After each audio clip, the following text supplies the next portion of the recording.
And welcome back to Jenna Jane's yard. All right, what I did a couple, I'd say about during the pandemic, I think it was. I had a little small hole dug over here, and I decided, well, with all the leaf damage and burning the leaves and pine needles that we have in our yard, I made a little fire pit over here because it was already kind of like a dead area, anyways, and I did it kind of small.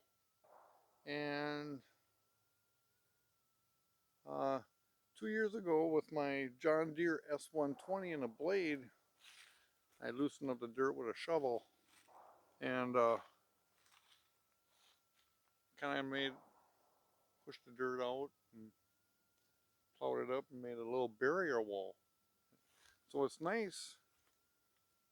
What you kind of want to do is you want to go down at least 6 or 7 inches, dig in. And it's going to be smart because you got to think of this in the long term.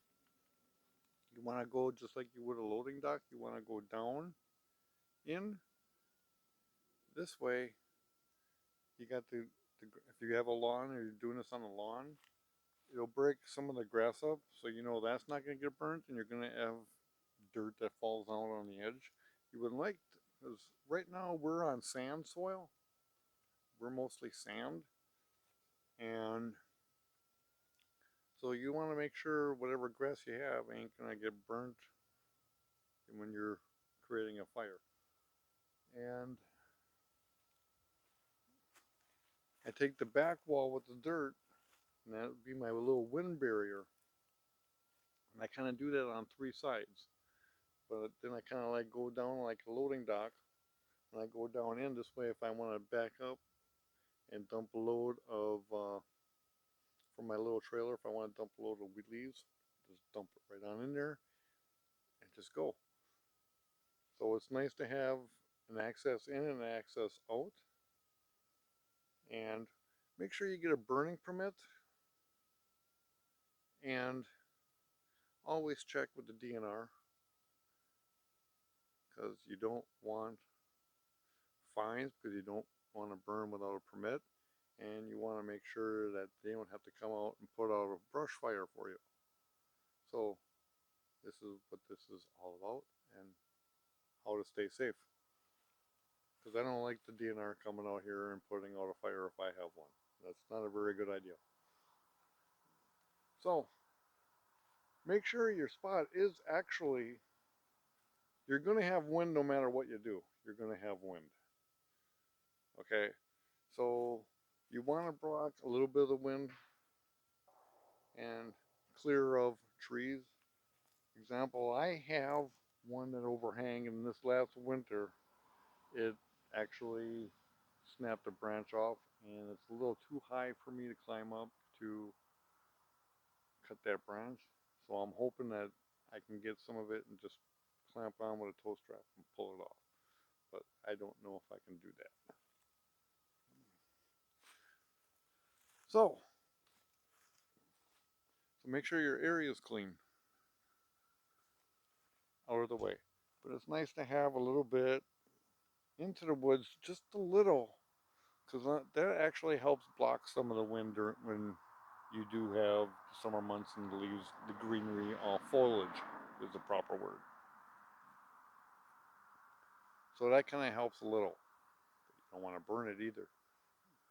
So just a few inches, 6 to 8 inches, you know, down. Take the dirt that you dug up and build yourself a little three-sided wall. Just a few inches, depending on how high you're going to go. But remember, if your wall is too high, it's also going to create a wind tunnel. And then you might also have it. So just keep it moderate, and that's all you need. And just always watch the fire. And if you can't have a hose, then definitely keep it small. This one here is about maybe 80 inches. My bucket is 54. I can get a bucket and a half, so we're talking about maybe 80 inches. And but then I do a lot of bulk work here. And in my backyard, let's see if we can turn this around. There we are.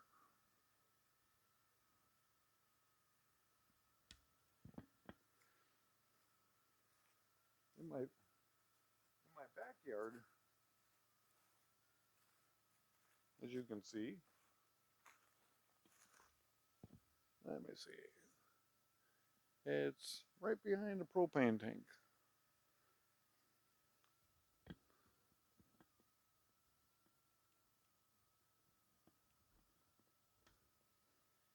Anyways, I have a smaller one, and I thought it would be a good spot too. I added that one in a couple years ago when I had a fallen tree from the woods and landed on our fenced in area. And it was too heavy to move with my John Deere S120 at the time. And I kind of left it there. And then at the same time, after doing some work around here, and I'm from the city, and somewhat city and somewhat country. So I actually had the DNR come out and walk through my woods and tell me what kind of trees I had and this, that. And she kind of mentioned to me to be, since I have like a 40-degree slope in my backyard, to prevent the erosion and everything going down the hill, because like I said earlier, we live in sand country here. And to take some of my excess mulch, because I have such a big fire pit over here that I just showed you or just talking about. I was burning like, I couldn't tell you. I could be burning leaves for like 2-3 weeks at least, constantly. And with the fallen tree, I just take some mulch, let it turn to compost, and then it brings back the nutrients and it acts as a wall for the erosion. So I'm actually putting nutrients back into the ground, and I'm stopping the erosion as well. So I got that, but I also put a small fire pit over there, the same way that I did this one here, the big one that I just showed you. I got a smaller one, maybe 36 inches, and that, since I'm on a 40-degree angle, and it actually is a wind tunnel, I keep it smaller, and I got a small barrier wall, like a speed bump, so I know I'm in the fire pit when the wheels go over, and then actually I can put the load in that way, and it actually acts as a windshield and a fire pit versus like a little ditch dugout. Um, and that works, but like I said, I have to keep that one smaller because I also have a neighbor right behind there, and it's like a hayfield back there, and it's tall grass, so we definitely don't want that to catch. And the DNR does not want that come out here, and I don't want them to come out here, and I'm sure my neighbor does not want to. So we keep that at a small level, and it actually works good in the wintertime if I can get through the snow to get there. But so I just use that one for small ones.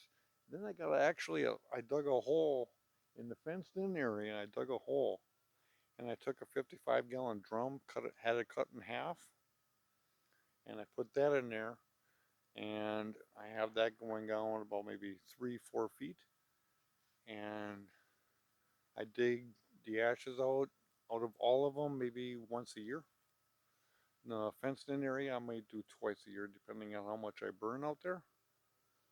And that's pretty much that one there is like just burning some of the scrap wood in the fenced in area and sitting down by the campfire and just enjoying it. So in the 2 acres here, in our 2-acre yard, Janet Jane's yard, We have one for the big bulk of tree limbs that we burn, and then we have one in the backyard on the other side of the propane tank, and that does some minor burning. So we do a lot of burning of tree limbs. Like I said, a year's worth of, or an acre's worth of woods, and a lot of old trees. And I've been transplanting, and one reason why I'm cleaning out all the woods is once I clean out certain areas, I get new samplings. And right now I'm in the middle of transplanting. So when I see the new little samplings come up, I hurry up and I try to wait. So I'm all ready. I got like 20 of them all picked out, ready to move around through the woods. And waiting on me for all the ground to thaw out and everything to work out. So, I hope you enjoy this video. This one is about your burning pits from your garbage and cleaning up your yard. All right, bye now.